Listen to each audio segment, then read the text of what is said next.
பிஸ்மில்லா. இப்போ நாங்க எங்க குரூப் சார்பா வந்திருக்கோம். இதுல உஹது போர்க்களம் நடந்துச்சுல, ஹசரத் பேச ஆரம்பிச்சிட்டாங்க. கண்ணியத்துக்குரிய ஹாஜிகளே, ஹாஜாக்களே, நான் வந்திருக்கக்கூடிய இந்த இடத்துக்கு பேரு ஜபல உஹது. உஹது போர்க்களம் நடைபெற்ற இடத்திற்கு நாம் வந்திருக்கின்றோம். பெருமானார் ரசூலுல்லாஹி ஸல்லல்லாஹு அலைஹி வஸல்லம் அவர்கள் இந்த உஹது மலையை பற்றி ஹதீஸிலே சொல்லுகின்ற போது, ஜபல உஹதின் நுஹிப்புஹு வ ஹுவ யுஹிப்புனா, உஹது மலையை நாம் நேசிக்கின்றோம், உஹது மலை நம்மை நேசிக்கின்றது என்று சொன்னார்கள் பெருமானார் ஸல்லல்லாஹு அலைஹி வஸல்லம் அவர்கள். திருப்பி அப்படியே திரும்பி பாருங்க. இந்த உஹது மலை என்பது இங்கிருந்து கிட்டத்தட்ட 7 கிலோமீட்டர் சுற்றளவுக்கு உண்டான மலைதான் இந்த மலை. இப்ப நாம் நின்று கொண்டிருக்கக்கூடிய இந்த இடமெல்லாம் உஹது போர்க்களம் நடைபெற்ற இடத்தில் நாம் எல்லாம் நின்று கொண்டிருக்கின்றோம்.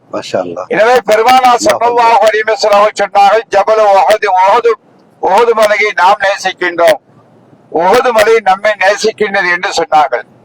பெருமானார் ஸல்லல்லாஹு அலைஹி வஸல்லம் அடுத்து சொன்னார்கள், நாளை கியாமத்து நாளில் சொர்க்கத்தினுடைய வாசல்களில் இந்த உஹது மலையுடைய கற்கள் எல்லாம் பதிக்கப்பட்டிருக்கும் என்று சொன்னார்கள் பெருமானார் ரசூலுல்லாஹி ஸல்லல்லாஹு அலைஹி வஸல்லம் அவர்கள். அது மாத்திரமல்ல, பெருமானார் ஸல்லல்லாஹு அலைஹி வஸல்லம் ஹதீஸ்களிலே சஹாபா பெருமக்களுக்கு சில உதாரணங்களை சொல்லி சில காரியங்களை ஓமையாக சொல்லி காட்டுவார்கள். அந்த அடிப்படையிலே பார்க்கின்ற போது இந்த உஹது மலையை ஒரு காரியத்துக்கு உதாரணமாக நமக்கு சொல்லி தருகின்றார்கள்.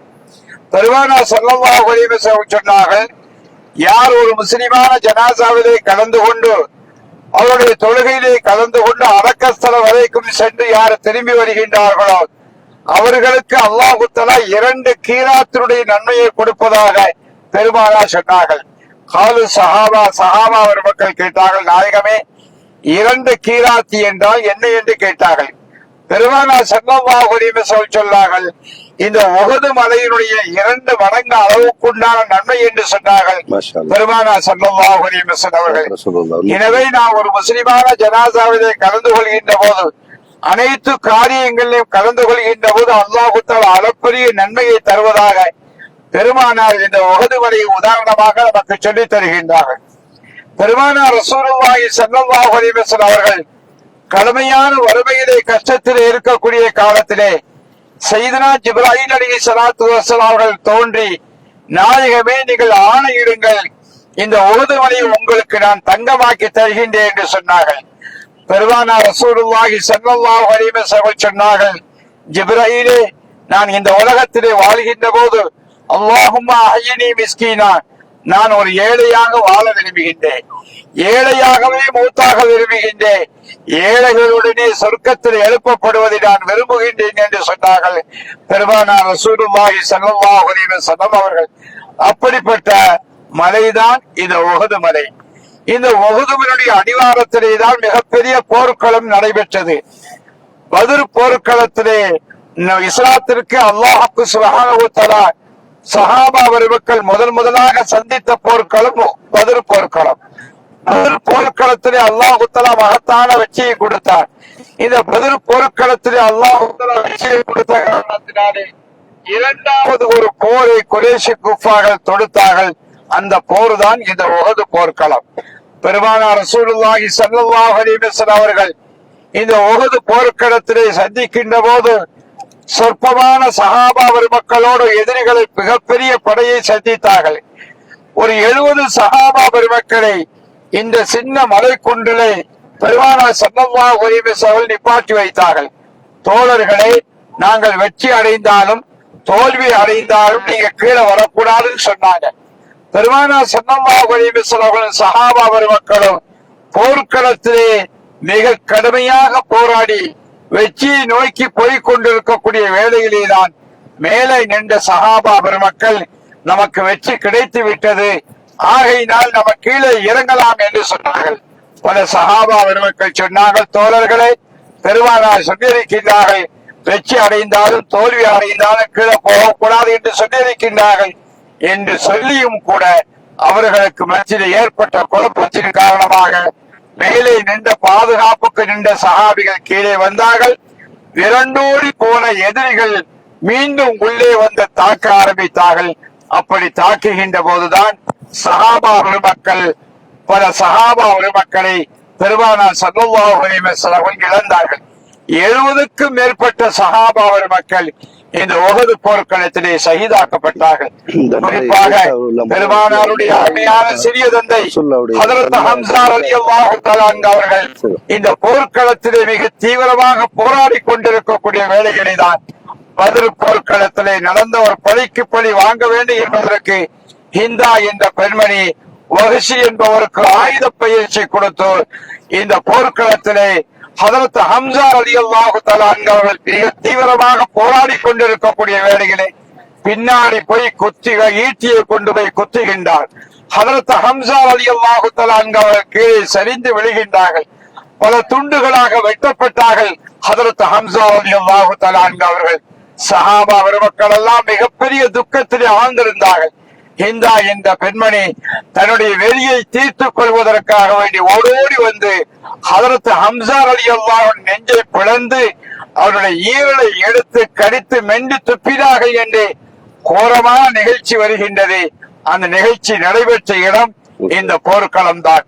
பெருமானார் ரசூலுல்லாஹி ஸல்லல்லாஹு அலைஹி வஸல்லம் வாழ்க்கையிலே பல கட்டங்களிலே கண்ணீர் விட்டு அழுதிருக்கின்றார்கள். அதிலே முதல் கட்டம் ஹஜ்ரத் ஹம்ஸா ரலியல்லாஹு தஆலா அவர்கள் இழந்த போது பெருமானார் ஸல்லல்லாஹு அலைஹி வஸல்லம் குலுங்கி குலுங்கி தன்னுடைய சிறிய தந்தையை நினைத்து அழுதார்கள். பெருமானார் ரசூலுல்லாஹி ஸல்லல்லாஹு அலைஹி வஸல்லம் அவர்கள் ஹஜ்ரத் ஹம்ஸா ரலியல்லாஹுடைய உடல் சிதைந்து விட்ட காரணத்தினாலே ஒரு 3 சஹாபா பெருமக்களுடைய உடல் சிதைந்து விட்ட காரணத்தினாலே பெருமானார் அந்த 3 சஹாபா பெருமக்களையும் இந்த மைதானத்திலே அடக்கம் செய்ய சொன்னார்கள்.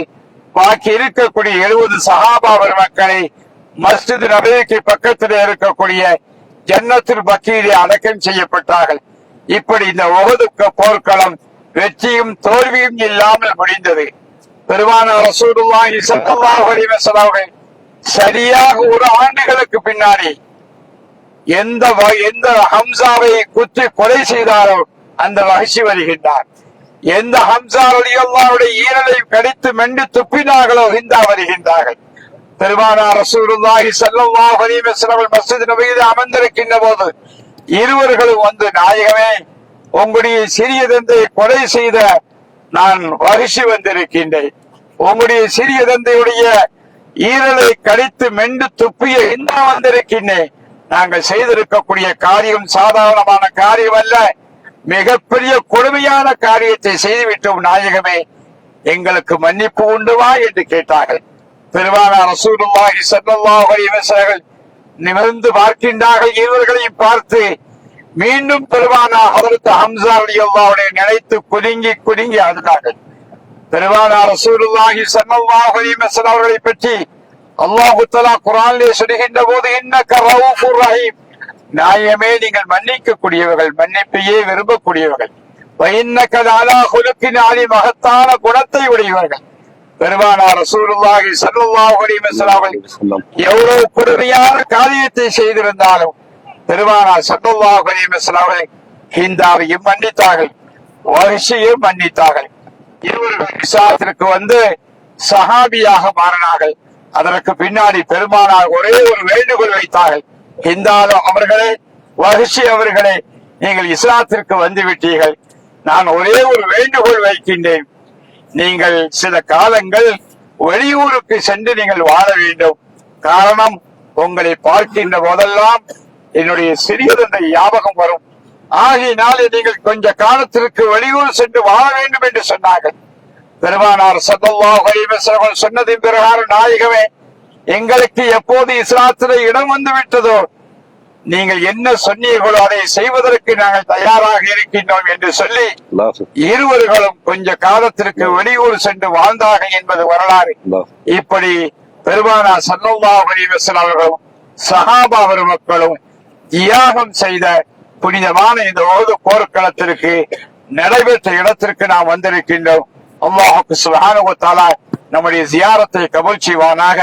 இஸ்லாத்திற்காக வேண்டி தன்னை அர்ப்பணித்துக் கொண்ட அந்த சஹாபா பெருமக்களுடைய அந்தஸ்தை அல்லாஹு தஆலா மென்மேலும் உயர்த்தி அருள்வாராக. ஆமீன், ஆமீன். நாளை சுவர்க்கத்தில் அவர்களோடு சொர்க்கம் சொல்லக்கூடிய பாக்கியத்தை நசீவை நம் அனைவர்களுக்கும் அல்லாஹ் தஆலா தந்தல் புரிவாராக.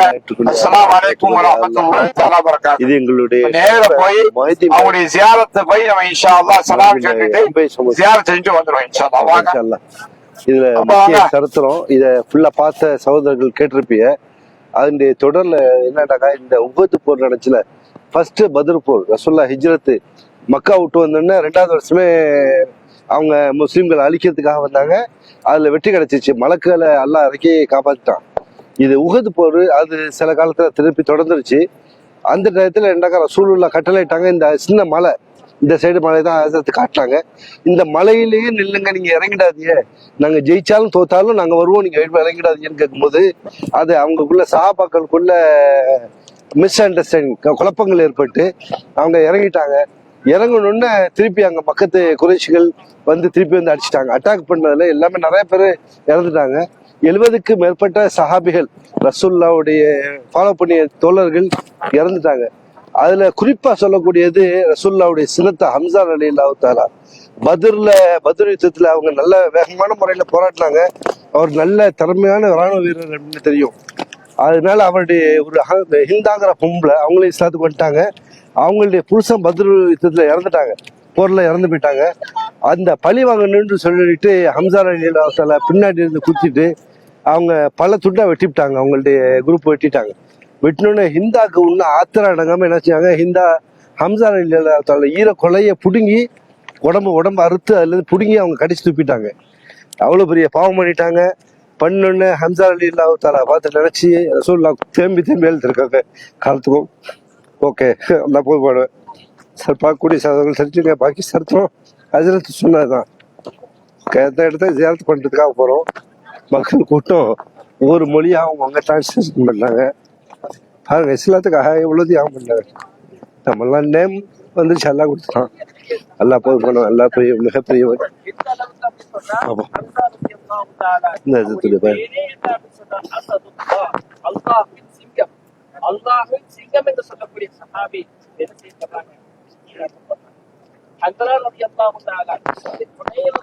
ஓகே, ஹம்சா ரலியல்லாஹு தஆலாக்கு பேர் இந்த ஹஜ்ரத் சொல்றாரு சிங்கம்னு சொல்லிட்டு சொல்லுவாங்களா அவங்க. அந்த மாதிரி ஒருத்தர் சஹாபிய இங்க ஈஸியான முறையில பின்னாடியால இருந்து குத்திட்டு அதுக்கு பிறகு கிழிச்சிட்டு போயிட்டாங்க. அதுக்கு பிறகு அவங்க இஸ்லாத்துக்கு வந்தாங்க, கொலை செஞ்சு அவங்க வந்தாங்க. ரசூலுல்லாஹ் மன்னிச்சுட்டு சொன்னாங்க, நீங்க கொஞ்ச நாளைக்கு முன்னாடி வராதிய, எனக்கு சர்ச்சாவை பார்த்து எனக்கு எனக்குல பொறுமை இல்லை அப்படின்ட்டாங்க. சரி, எனக்கு சொல்ல முடியல. அல்லா போதுமான ஜஸாக்கல்லாஹ். பார்த்தமைக்கு நன்றி சகோதரர்களே.